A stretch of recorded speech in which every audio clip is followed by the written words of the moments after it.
Hey, what's good, y'all? Welcome back to another video. So today you guys are gonna learn how to draw them guns. Feel me? Your boy been working out, you know what I'm saying? Trying to get my gains up. So far so good. I'll show you guys how to draw arms, and like I said, every time I do a tutorial, I make it easy as possible. So get your pens, get your paper. Let's get started. Whoa, I almost said let's get started. Whoa. First, you better like, comment, and subscribe, because if you don't, I don't know, I just might have to break your arm. Let's get started. Alright, so you guys know how my tutorials go. I love to use shapes, so we're gonna break it down like so, alright? First, for the ball joint, we're gonna draw a circle. The circle is gonna represent the joint of the arm, going out on two lines, just like so, a circle at the end, and then we're going to go up and draw another cylindrical shape for the forearm, okay? These are pretty much the two shapes we're gonna be using, cylinders and circles for the actual arm, okay? And then of course you can draw another circle for the wrist, going out, drawing the hand, just like so, okay?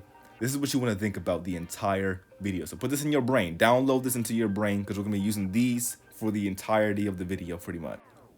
So drawing out the circle shape, we're gonna go down, all right, and draw out the same form. It doesn't really matter what pose it's in, because this technique works for all poses, including perspective, okay? So for the forearm, think about this weird wedge shape, like a, I don't know, like a melted bottle cap. I don't really know how to describe it. And you're gonna pretty much stick that at the bottom underneath the cylinder, okay? So pretty much the first part of the arm is gonna be just the regular cylinder part, but the second part, the forearm, is gonna be more at a like a customized shape, more like a cylinder that gets fatter at the end and then thinner towards the end of the actual arm. And of course, drawing the hand on the bottom of that wedge, and that's pretty much the basic construction of how the arm works, all right? So when you're adding muscles, what I do is I draw out the shoulder muscle, and that's gonna be kind of like a balloon shape that's like tilted to the side. I don't really know how to describe it that well.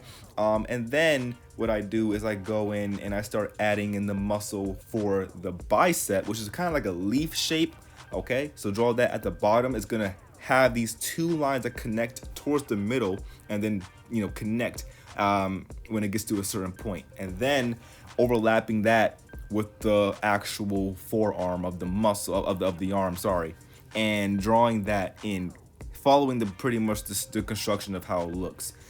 This is how you get down some very basic anatomy very quickly, so that way you're not stuck with like cylinders and circles. You can actually go in and start adding muscles onto these shapes to turn them into the form that you want, because like I said, you gotta know how it works, and then you gotta add stuff on top. It's like a cake. It's layers to it. So you gotta draw the construction out, then you gotta add on the muscles, and then they connect together. Yada yada yada. Boom! You got yourself an arm.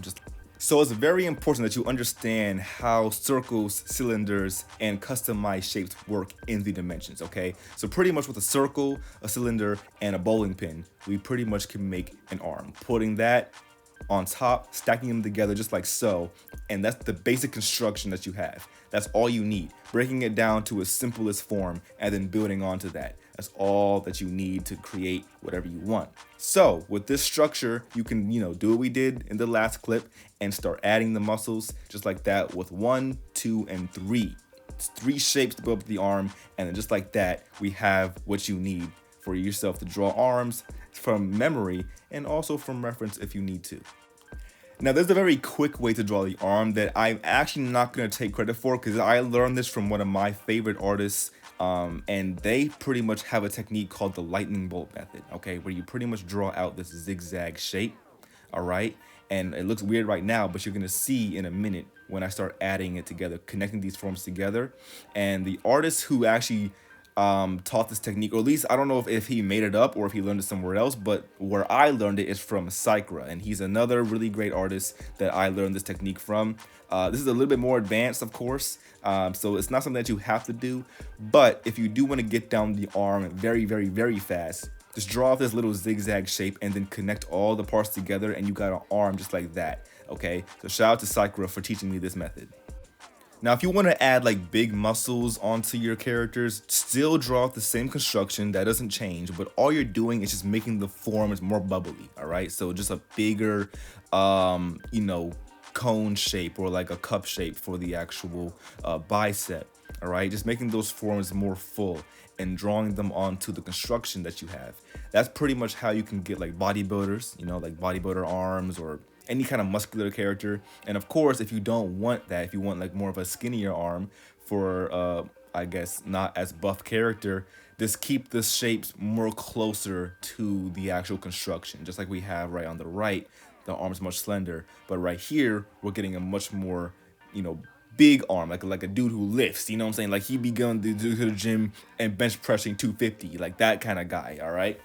Just you know, just breaking it down, all right? And then building onto that form and of course drawing those shapes on there. And right now I'm gonna pretty much show you guys how it looks in color. These are pretty much the shapes that I use whenever I'm trying to draw muscles onto my characters very quickly and easily. Like I said, it's good to know anatomy. It really is good to know anatomy, but you don't have to draw it the exact way it looks in real life because there's only a few groups of anatomy that you need to understand to draw it. When it comes to being like a doctor or whatever, of course you might have to know the entire diagram. But when you're an artist, all we gotta know is the basic, you know, the basic parts of that muscle, and then we can build off of that. Now, everything that I teach is supposed to be done with practice, okay? Practice the construction. Practice the anatomy. Practice all of the things that you need to create what you want. And then once you apply it to your artwork, you'll be able to pretty much create anything that you want. And this technique, the reason why I like to use shapes a lot is because using shapes and visualizing that in your head, this is how artists, like, you know, amazing artists like Kim Jong-gi, for example, can draw these amazing drawings without any reference. Because all he's doing is breaking it down into shapes. And I studied him for a long time. And I realized that he doesn't need to use shapes anymore because he's gotten so used to it that it just comes out naturally. He doesn't even need to use shapes because he just starts drawing what he visualizes, okay, what he knows and what he sees on paper, all in 3 dimensions. But in the beginning, you would see his work. He used lots of shapes, lots of 3D shapes, and just putting that together to create anything he wants. Okay, so it's all about repetition. So when you do it more and more and more, eventually it will be so easy for you that you won't even have to look online for Google to get references unless you want a specific pose that you really want, but it's not necessary. You know that you can create art without having to search the internet for references for like hours, because some people spend so long looking for references, and I'm like, you could be drawing right now. So yeah, and then once you get better at this technique, you'll be able to do it quickly. Like, you know, just go in your sketchbook, go in your drawing book, open up a page and just start drawing, you know, just start sketching and, you know, doing these over and over again in different poses, okay? Just do random stuff, okay? Start off with a circle or a cylinder or whatever you want, any part of the arm that you want, and start building off of that, using the shapes and then adding on the muscles, just like so. So it goes like so. You first learn the shapes. 3D shapes individually, then you get those shapes that you learn individually and put them together. Once they put them together, that's called the construction phase. When you get the construction down, then you start adding on the fun stuff, the anatomy, the details, all that stuff. So it's just steps, different levels to it, okay? So it's all about how you approach it, and then you can start drawing anything you want, whatever you want from memory. And just like so, you can, you know, you don't even need to look for references at that point. You can just, you know, think about something and then draw it. It'll appear in your head, all right? Now, of course, everyone is different. Some people have a hard time visualizing things. I understand that. It all depends.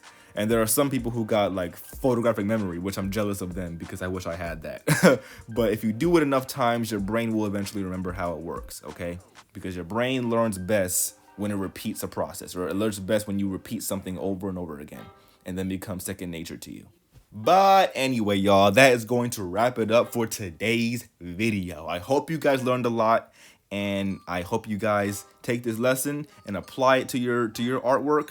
Thank you guys so much for watching. Don't forget to like, comment, and subscribe, and consider supporting me on Patreon, where you get more lessons like this, but much longer, of course. Anyway, y'all, that's it. Peace out.